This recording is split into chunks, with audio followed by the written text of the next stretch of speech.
নমস্কার বন্ধুরা, ঘরোয়া রান্নাবান্না চ্যানেলে আপনাদের সবাইকে অনেক অনেক স্বাগত জানাই।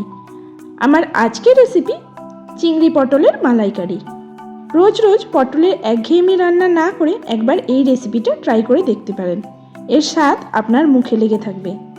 আমরা পটলের নানান রকম রান্নাবান্নাই বাড়িতে বানিয়ে থাকি, তবে নিত্য নতুন যদি কোনো রেসিপি দেখতে চান তাহলে এই রেসিপিটা প্রথম থেকে শেষ পর্যন্ত দেখার অনুরোধ রইল। তাহলে আসুন বন্ধুরা, আজকের এই রেসিপিটা দেখে নেওয়া যাক। এই রেসিপিটা বানানোর জন্য প্রথমেই আমি পটলের খোসাটা এইভাবে ছুরির সাহায্যে ছুলে নিয়েছি।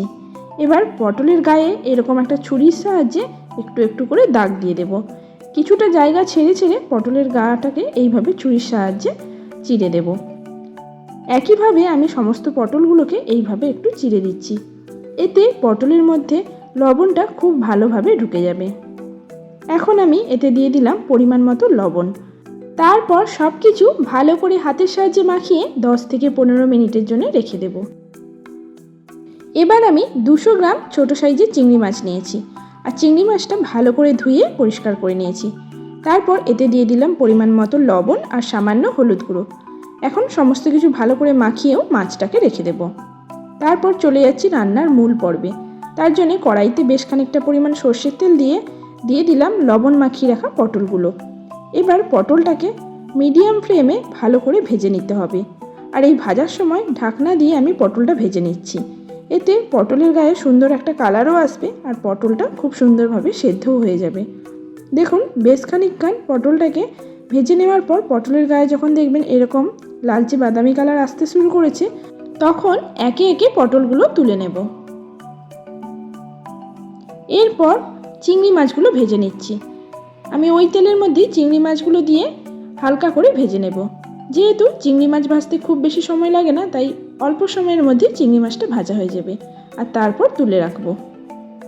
এবার কড়াইতে আবারও বেশ খানিকটা পরিমাণ সর্ষের তেল দিয়ে দিয়েছি, আর তারপর এখানে একে একে অ্যাড করলাম তেজপাতা, শুকনো লঙ্কা, 3-4টে মতো এলাচ, কয়েকটা লবঙ্গ আর একটু দারচিনি।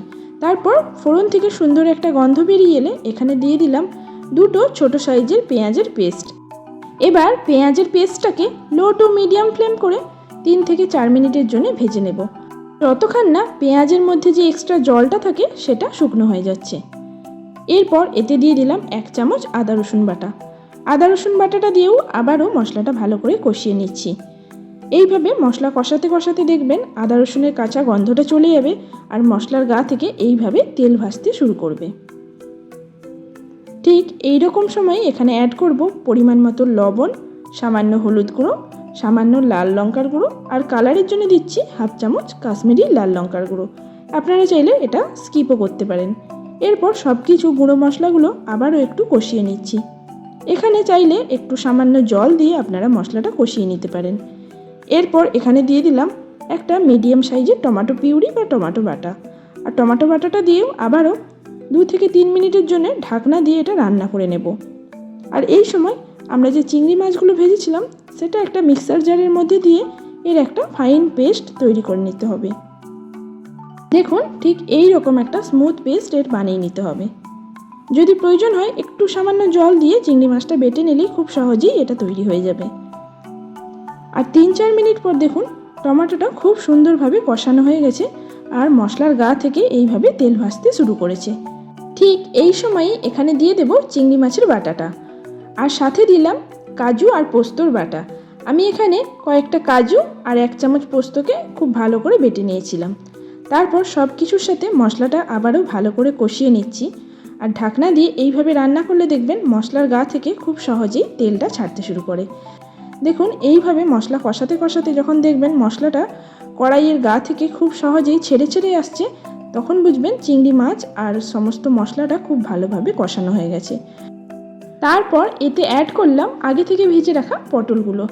এবার পটলের সাথে মশলাটা খুব ভালো করে মিশিয়ে নিতে হবে, যাতে পটলের মধ্যে চিংড়ি মাছ আর মশলার ফ্লেভারটা খুব সুন্দরভাবে চলে যায়। এখন এইভাবে ঢাকনা দিয়ে 2 থেকে 3 মিনিটের জন্য পটলটা রান্না করে নিতে হবে। তারপর এখানে দিয়ে দিলাম 1 কাপ দুধ। আপনারা চাইলে এখানে নারকেলের দুধ বা গুঁড়ো দুধও ব্যবহার করতে পারেন। এবার এই দুধটা দিয়ে সব কিছু গ্রেভিটা খুব ভালো করে মিশিয়ে নিচ্ছি, আর ঢাকনা দিয়ে লো ফ্লেমে 2 থেকে 3 মিনিটের জন্য আবারও রান্না করে নিচ্ছি। 2-3 মিনিট পর যখন দেখবেন গ্রেভিটা এরকম ঘন হয়ে আসবে, তখন সবশেষে এখানে দিয়ে দিলাম 1 চামচ গরম মশলা আর 1 চামচ ঘি। তারপর সব কিছু খুব ভালো করে মিশিয়ে গ্যাসের ফ্লেমটা অফ করে দিয়ে এটাকে স্ট্যান্ডিং টাইমে আরও 5 মিনিটের জন্য রেখে দেবো, যাতে পটলের মধ্যে ঘি আর গরম মশলার ফ্লেভারটা খুব সুন্দরভাবে চলে আসে। 5 থেকে 7 মিনিট পর চিংড়ি পটলের মালাইকারি পরিবেশন করার জন্য একদম তৈরি হয়ে যাবে। আমার এই আজকের রেসিপি যদি ভালো লাগে তাহলে ছোট্ট করে একটা লাইক করার অনুরোধ রইল, আর পারলে প্রিয় মানুষদের সাথে প্রচুরভাবে শেয়ার করবেন। আর আমার চ্যানেলে নতুন বন্ধু হয়ে থাকলে চ্যানেলটা সাবস্ক্রাইব করে পাশে থাকবেন।